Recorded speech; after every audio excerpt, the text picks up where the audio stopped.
कोल्हापूर, मुंबई सोबतच पुणे, नाशिकमध्ये, ठाण्यामध्ये हे झेंडावंदन करण्यात आलेलं आहे। पथसंचलन सध्या या ठिकाणी सुरू आहे। पहिल्या दृश्यांमध्ये आपण कोल्हापूरमधली दृश्य पाहतोय। कोल्हापूरमधली सगळेच वरिष्ठ नेते मंडळी या झेंडावंदन कार्यक्रमामध्ये सहभागी झालेले आहेत। या ठिकाणी देखील पथसंचलन सुरू होणार आहे। तर दुसऱ्या बाजूला मुंबईतल्या शिवाजी पार्कवरचे दृश्य आपण पाहतोय। मुख्यमंत्री देवेंद्र फडणवीस यांच्या हस्ते त्या ठिकाणी झेंडावंदन करण्यात आलं। आता प्रथम पारितोषिक पोलीस दलाकडून विविध प्रकारे हे पथसंचलन सध्या सुरू आहे। तिकडे नाशिकमध्ये गिरीश महाजनांच्या हस्ते ध्वजवंदन करण्यात आलेलं होतं। आता काही साधू महंतांसोबत ते संवाद देखील साधतायत। तर चौथ्या बाजूला आपण जी दृश्य पाहतोय ती ठाण्यामधली आहेत।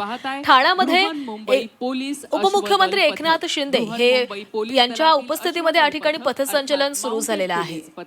88 वर्षानंतर माननीय मुख्यमंत्री महाराष्ट्र राज्य यांच्या पुढाकारातून पुनरुज्जीवित करण्यात आलंय। तसंच माननीय पोलीस आयुक्त बृहन्मुंबई यांच्या संकल्पनेतून सन 2025 मध्ये नवीन घोडे वापरून माउंटेड युनिटची पुनर्बांधणी व बळकटीकरण करण्यात आलंय। नेतृत्व करतायत पोलीस उपनिरीक्षक सागर शिंदे। या अश्वदल पथकास पोलीस सह आयुक्त प्रशासन बृहन्मुंबई यांच्या सूचनेनुसार उच्च दृश्यमानता गस्त वाढवण्यासाठी अपर पोलीस आयुक्त सशस्त्र दल मुंबई। एका बाजूला मुंबईतली ही दृश्य मुंबईमधल्या पोलिसांचं हे अश्वदल आहे, त्यांच्याकडून हे पथसंचलन केले जाते।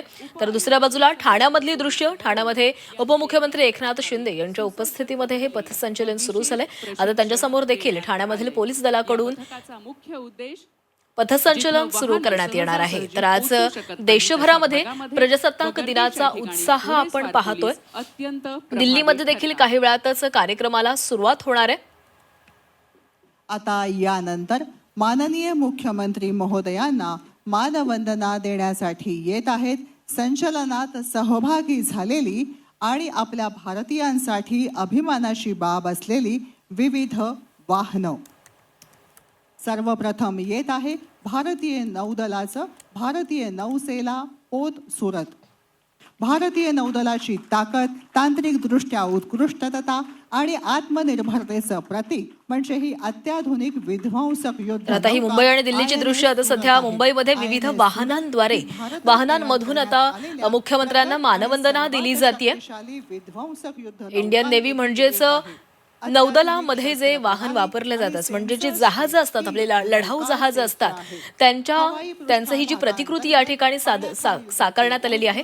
INS सुरत हे या ठिकाणी साकारण्यात आलेलं आहे आणि अशा प्रकारे हे पथसंचलन आता सुरू झालेलं आहे। तर तिकडे दिल्लीमध्ये देखील मोठ्या संख्येनं नागरिक या कार्यक्रमामध्ये सहभागी झालेले आहेत। जवळपास 10,000 पाहुणे या कार्यक्रमामध्ये सहभागी झालेले आहेत। थोड्याच वेळामध्ये या कार्यक्रमाला सुरुवात होणार आहे। युरोपियन युनियनचे 2 शीर्ष नेते या कार्यक्रमाच्या प्रमुख पाहुणे म्हणून या ठिकाणी उपस्थित राहणार आहेत। तर आता नौदलामध्येच वापरली जाणारी INS वाक्षीर याचं देखील ही प्रतिकृती या ठिकाणी साकारण्यात आलेली आहे।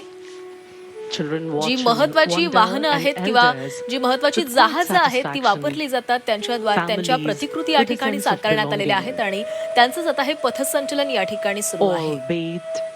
नौदल असेल, वायुदल असेल किंवा लष्करामध्ये ज्यांचा वापर केला जातो, ज्या शस्त्रांचा वापर केला जातो ती देखील या ठिकाणी